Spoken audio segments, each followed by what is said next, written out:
Hi, I'm Mike, owner of the In-Groove in Phoenix, Arizona. Today I'm doing the new arrival video for March 4th, 2022. So a few pre-orders and some kind of like announcements I guess I'm going to tell you guys about. First off, we started shipping to the United Kingdom. It's a little bit tricky. We don't ship everything to the United Kingdom. I think it has to be over a certain amount. I think it's like $185 or $195. I applied for some paperwork, filled one thing out wrong. The paperwork was rejected after 2 months of waiting. I got to reapply. But it turns out I can actually send over a certain amount there without filling out anything, and you guys take care of the customs on your end. So I decided to implement that. So as of now, we do ship to the United Kingdom with that minimum. So last week, Tool announced the Fear Inoculum box set. I had it on the website for pre-order for a couple of minutes. I never seen any record in my entire life sell out in that amount of speed. And I don't even want to say sell out. I want to say, because it came out just like any release. You know, here's the information. This is how much it's going to cost. This is when it's going to come out. And under normal circumstances, I put it on the website. We sell some. We get it 99% of the time. Every now and then things are allocated. And, you know, you go on about your business and you don't think anything. Business as usual in the record world, right? This wasn't that. Put this on. I went and had lunch. I came back and I saw how many I sold and freaked out. Pulled them off the website. We're talking in 30 minutes. Pulled them off the website, went to, got 4 different distributors. I ordered like max quantity from everyone, and hopefully I can cover what I sold. Probably not. I'm going to tell you guys right now. I'm going to keep everybody's pre-orders in there. I know a lot of people have ordered this probably from multiple places. I would tell you, so at the rate this thing sold, my guess is they would need 500,000 to 1 million copies of this box set to meet demand. You're not getting 500,000 to 1 million copies of any box set pressed anywhere in the world right now because it's a 5 LP box set. They decided to do everything single-sided. So it's like single-sided vinyl and an etching on the B side. So there ain't a snowball's chance in hell there's going to be enough of these things to meet demand. It's going to be limited. It's going to be allocated. So I'm telling you about this because, there's places online right now that are still accepting pre-orders for it. But man, I just do not see how it would be humanly possible for these companies to deliver. Just don't see it happening. But yeah. Fear and Inoculum. I'm not saying it'll never happen. So when they did the CD version of this, it was crazy at first, and I sold a lot of them. And for a CD, that's a lot of, I sold a lot, even though it was a CD, and I'm not a CD store. I sell very few CDs. I get every now and then I'll bring in artist exclusive, autographed copies of something, stuff like that. But that I brought in, and it sold crazy. Went for a lot of money, but over the course of time, they started trickling in again. So they came out. I feel like this is going to be something that over the course of time, these things do come out. They do meet demand, but I feel like it's going to be a process. It's going to take a while. Universal announced, Blue Note announced 2 reissues of Norah Jones, Come Away With Me, her most popular album. The Super Deluxe 4 LP edition. It's going to have the album demos, outtakes. There's no information on mastering or anything of that nature. Super Deluxe edition, that's all we know. Coming out April 29th, and there's a single LP. It is a gatefold, but there's a single LP edition coming out April 28th. So, yeah, 2 versions of it. Unfortunately, there was no mastering information shared. Was it analog? Was it not analog? What was the source? What was the who mastered it? Who did it? Where is it printed? Where is it plated? Who did the jacket? Don't know anything. On that kind of a release, I felt like we should have got some information, especially coming off the heels of having so many great audiophile versions of that in the past. The analog productions, the classic records. But that's what it is. Muddy Waters MFSL. It's probably going to go out. I'm probably going to start shipping those like in 2 to 4 weeks. Keep in mind, Mobile Fidelity always does a staggered release with the one-steps. They do not ship 10,000 one-steps to their consumers, to their distributors, to their wholesalers at once. They get staggered across a certain time frame. So my estimation of when I'm going to start shipping those out is between 2 and 4 weeks. So keep that in mind. I still have some available for pre-order. This might be the first time a MoFi record has not arrived sold out. This is probably the sweet spot for mobile Fidelity because they've ratcheted the numbers up to 10,000. So this is probably the sweet spot to where this is probably enough to, copies to where it at least makes it to shipping. But I'll tell you what, once they start shipping, it'll dry up. I mean, I got some left, but not a crazy amount. Also, there's a new Tone Poet this week. It's actually out for delivery now, today, but I haven't received it yet, so I can't show it to you. But yeah, pretend like it's there. Grant Green's, a Latin bit. That's going to start shipping out tomorrow. So today when you're watching this. But yeah, that is it for pre-orders, news, and stuff, All right. Put this on Instagram. I very seldomly release, put stuff on Instagram, but I should do it more. I don't. But I got a restock after a year of the Cranberries from Analog Spark. Everybody else is doing it, so why can't we? It's on my top 100 imprint analog records you should own. It was also on my top 10 imprint analog rock records you should own. This record is absolutely dynamite. Sounds fantastic. One of the few albums in the 90s that was actually recorded analog. So you're getting really the pinnacle of recording technique and technology, but still analog. Stout and tip-on jacket, gatefold, not crazy expensive. It's under 30 bucks. This is a dynamite record. I love this record musically, but also sound. This is just from my era. It was maybe one of the first cassettes I ever owned. I had a couple singles of theirs, maybe even off of this album. I think I had the singles, then I finally mustered up the money for the album or the cassette. But yeah, fantastic. Also, from my imprint analog records, top 100 imprint analog records you should own, Chet Baker's Chet. In my opinion, this is his absolute best record. This was all done from the original analog. There's a series of 4 of these. They were all done from the original analog master tapes by Kevin Gray at Coherent. They're all stout and tip-on jackets. I mean, this, and I've said this before, this series, because these are like 25 bucks, is value-wise like the cheapest audiophile record you can buy, to where you're getting the full-blown stout and tip-on jacket, analog, cut by Kevin Gray, pressed at RTI. This is the cheapest, highest quality record money can buy. This and the other 3, Lerner and Lowe, Chet in New York, and maybe Sings. The series of 4. Hands down, fantastic value for money. All right, let's go to, so I got a lot of restocks this week. Big restock from Analog Productions and a huge restock from Pure Pleasure. Some of them that I've got for the video.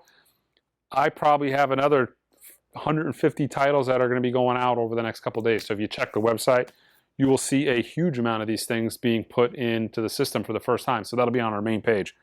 But new this week, Marillion, An Hour Before It's Dark, the 2020 studio album on limited edition orange vinyl. 2 LP set. Oh, God, I'm so excited about this. I showed this over a year ago. Folkestone Prism, Canelmus. Look at that, got the Phoenix bird on there. So, I'll give you a little story. If you don't want to hear it, you can fast forward. But this is my absolute favorite record ever to come out of the state of Arizona. I'm a huge fan of Phoenix music. This is an unbelievably killer psychedelic record. It's unbelievable. It's in the Acid archives. It's considered a holy grail record for a lot of people. I have an original. I saw a copy of just the record by itself in G+ condition 6-7 months ago, sell for $600 on Discogs. I would imagine now a complete clean copy of this probably is $3 to $5 grand. It's a killer record. It's online. You can demo it. Side 1 is, I think, significantly better than side 2, although side 2 is fantastic. But side 1 is more instrumental. He does some singing on side 2. I met Ken Walker. Ken Walker is one of the co-founding members of this band. He's a very interesting guy. Very religious. He tried converting me to his religion for about 3 hours that I talked to him. But it was the coolest time. I've talked to him multiple times. He's still alive, still kicking around here in Phoenix. He I actually approached him before I did the Wild Times. I actually approached him to do this because it was reissued 30 years ago on, I want to say, Rockadelic, and the reissues were going for a couple $100. He did a CD with Sundays a while back, and I kind of approached him and said, Ken, I'd love to do this record. I'll pay you. He had the original tapes. I'm like, well, bust out them tapes, send it off to Kevin Gray. We're going to recreate the artwork. I had the whole vision. That's the reason I talked to him. I talked to him for weeks about this. Long story short, he contacted Sundays, and they're like, oh, yeah, we forgot we did that CD, and he ended up doing this, which is essentially the reissue on Sunday's sub-label, Modern Harmonic. But this is a great record. I truly do love this record. I'm disappointed that I wasn't the one to able to reissue it, but the fact that it's in print is it's great. Again, my opinion, best record ever to come out of Phoenix. Long-winded story, but maybe you didn't want to hear it. But it was cool, like I said. We sat in the store and I played the record, and it was kind of like, on the DVDs you used to get back in the day, they have the director's commentary or the actor's commentary. One of my favorite was the Goodfellas movie, where Henry Hill, the mobster that the movie was essentially made about, did the commentary of, oh yeah, we used to do that, he did that. But that was kind of what Ken did. Talked about the recording technique and where he was doing things and how he came. I mean, this was really, really innovative. Ken swears, he does the Raven on this, and he says he was the first to do it, and I can't find anybody that Edgar Allan Poe's the Raven. He said he actually sent a copy of this off to Alan Parsons, and Alan Parsons subsequently later on did his own version of the Raven, and he said this is where he got it from. Now, who knows, right? That could be, you can't prove that, but the stories were fun. The commentary was fun. All right, Stereophonics, Ouchia. Double LP. On Ignition, new album, double heavyweight LP. Nation of Language, A Way Forward. Actually, that Canelmus record too, that's the repress, but when it first sold out, man, people were paying like $100 for that thing online. I was going for some bucks, so now's the time to get it for, a fourth of that. Guided by Voices, Crystal Nuns Cathedral. Crowbar, Zero and Below. EMC, The Show.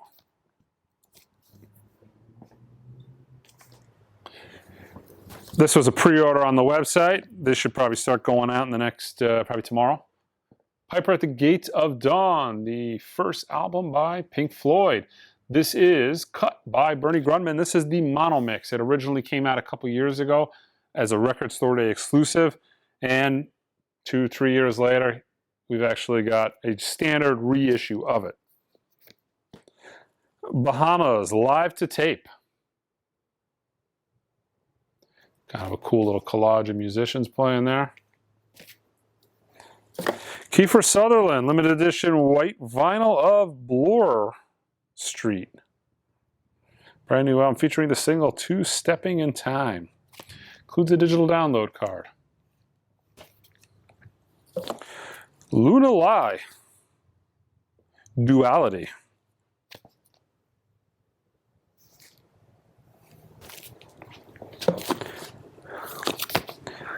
Jack Irons, Koi Fish in Space. This is from ORG. I like the cover, I like the name. I have no idea what this is. I'll give it a listen to, though. It's piqued my interest. Escape the Fate. Dying is your, and then my tag cuts off. Dying is your latest fashion.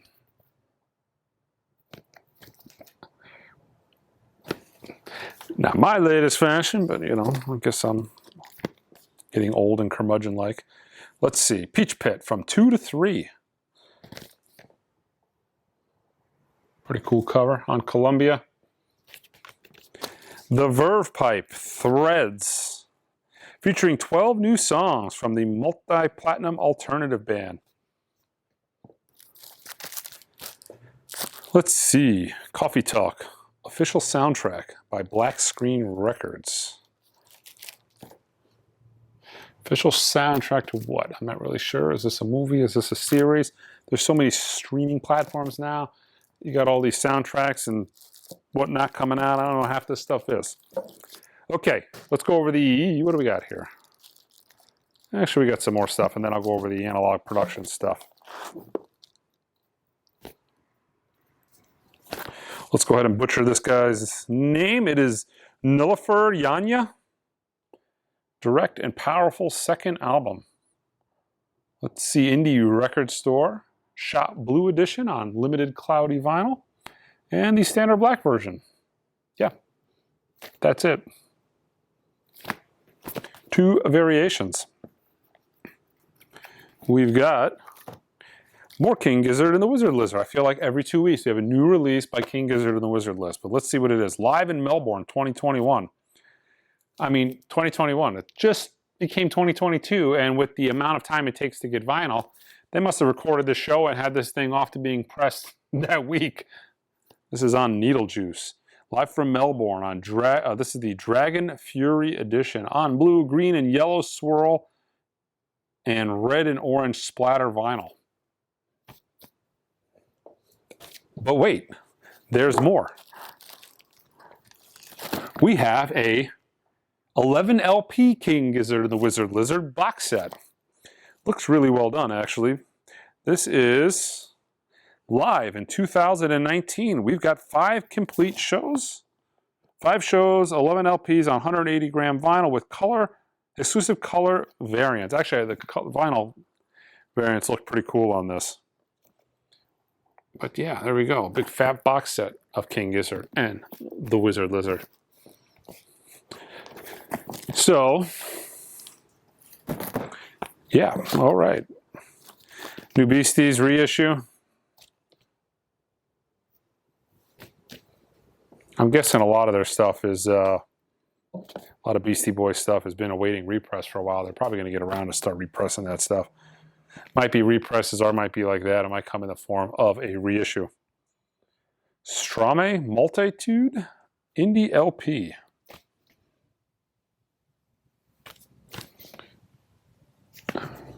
Oh, look at that. Looking in, looking out. Looking in, looking out. That's a cool cover. All right. Willie Nelson Stardust, all analog by Analog Productions. These are all audiophile records. I've showed them many times on the channel. I always show restocks on them because these things typically sell out right away. So I let you know when they come back in stock. Willie Nelson Stardust. This has been gone for quite a while. Stevie Ray Vaughan couldn't stand the weather.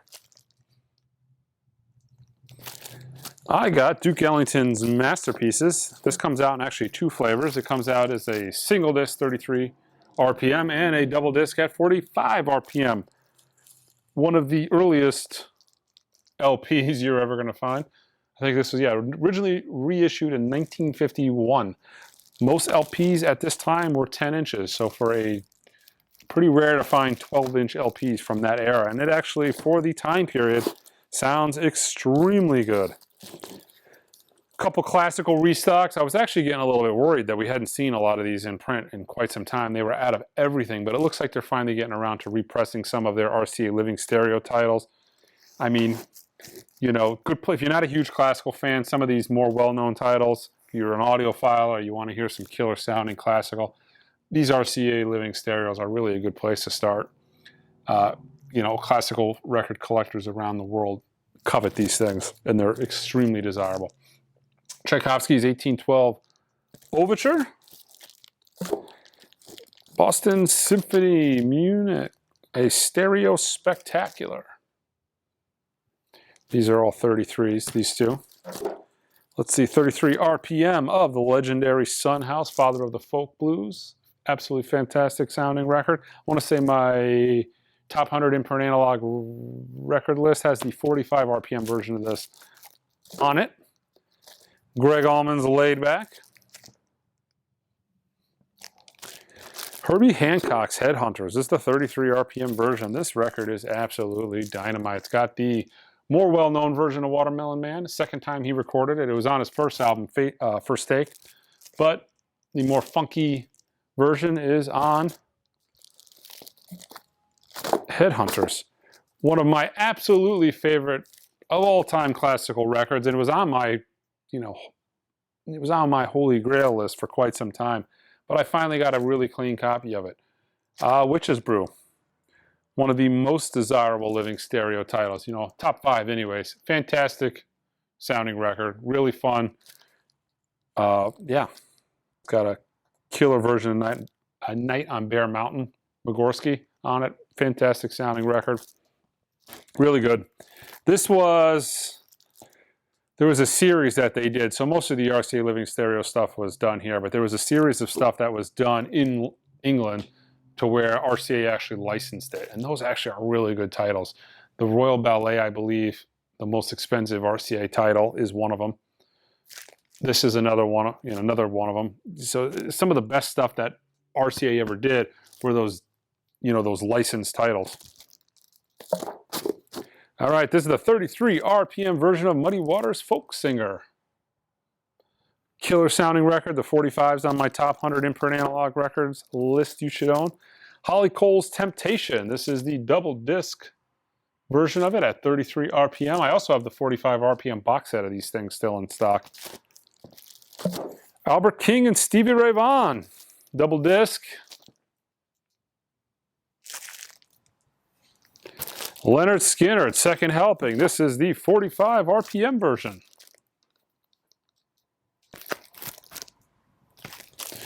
Unbelievably killer sounding record. I'm almost positive this is on my top 100 imprint analog records list. Dusty in Memphis. Her voice is absolutely dynamite. You know, yeah, musically this is a great record too. Sound-wise it's great. Musically it's great. That's a record to own. Miles Davis, 7 Steps to Heaven. This is the 45 RPM version of it.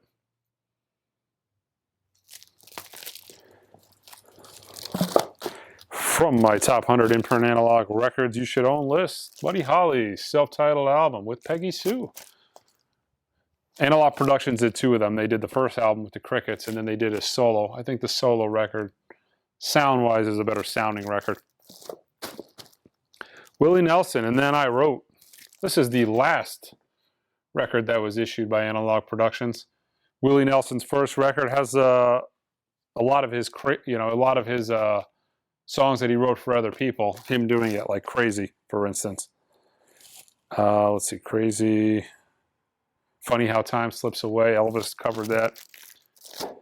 All right, and so far what I've got on the Pure Pleasure restock, I'll show you, but keep in mind, again, on the website, we're going to have a lot of these coming through all week long.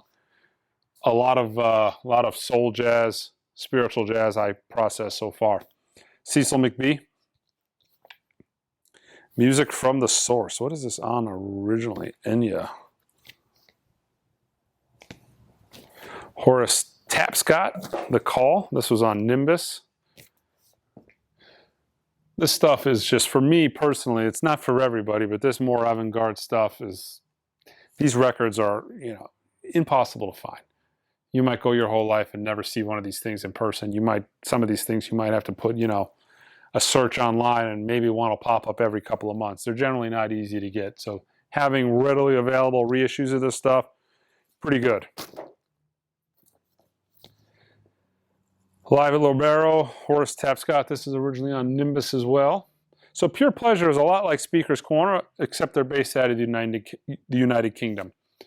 Very, very, very similar concept. And to be honest, when they're older titles that aren't fresh on the top of my head, and I'm looking at the 2 of them out of the plastic wrapping, you know, because the tags aren't there, you can almost confuse the 2.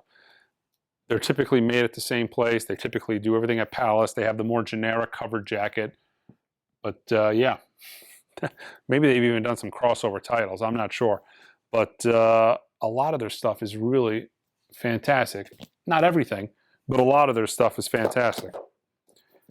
Find a title you like, give it a try. T-Bone Walker Sings the Blues. But they do a lot of blues, and they do a lot of stuff that is impossible. You know, a lot of like early Atlantic stuff that you're never going to find. And if you do, you're never going to find it clean. So they're doing a lot of more obscure stuff, especially their jazz stuff. Leon Thomas, Spirits of the Unknown. I love this Weldon Irvin record on Nudlow, which is nothing more than his name. Spelled backwards.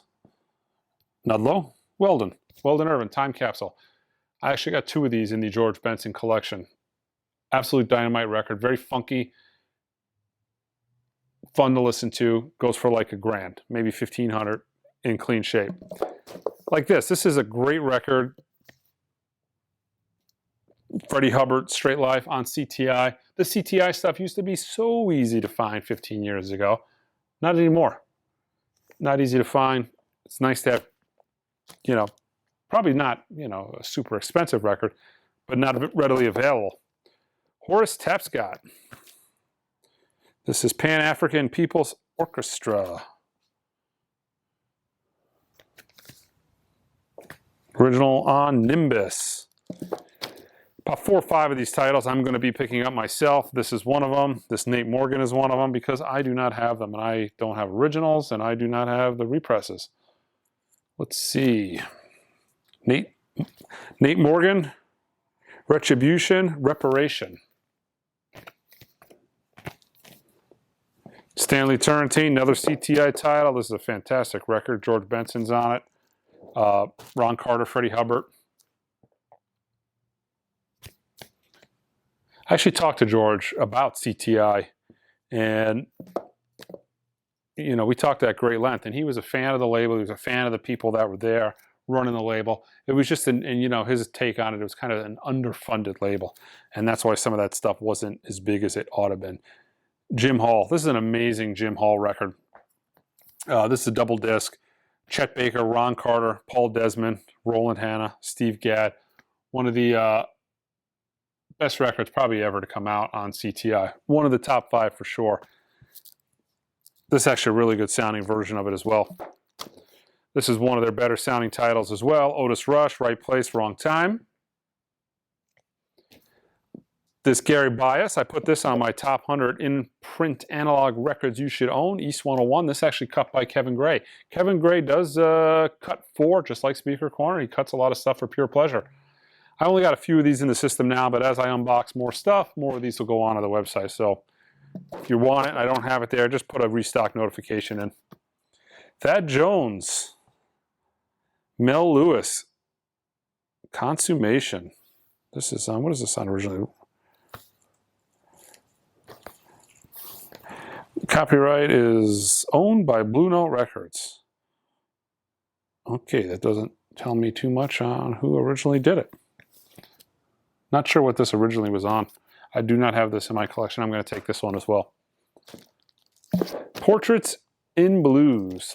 Lonnie Johnson. Roland Kirk, Bright Moments. Gatefold, double disc.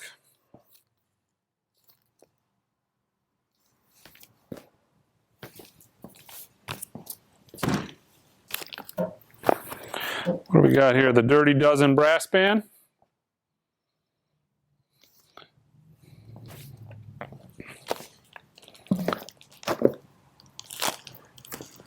Miroslav Vitalis on Embryo. This Cassandra Wilson is dynamite sounding.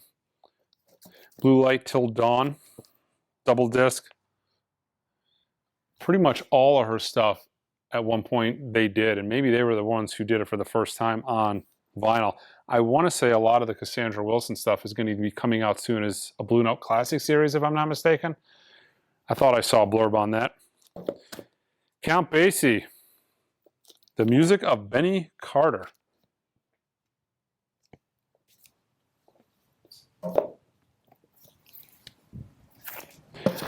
Clarence Carter, Patches. Louis Armstrong, Satch Plays Fats.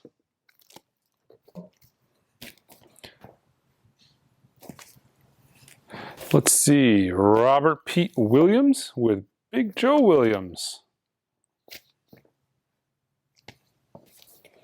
Ray Charles, In Person. Again, like, this is an album, man. It's Ray Charles, it's common, you'll see it everywhere, but they're always beat up. They're not easy to find clean. Black, Brown, and Beige, Duke Ellington, featuring Mahalia Jackson. But yeah, that is it for this week's New Arrival. All right, guys, check us out online at www.theingroove.com. Until next time.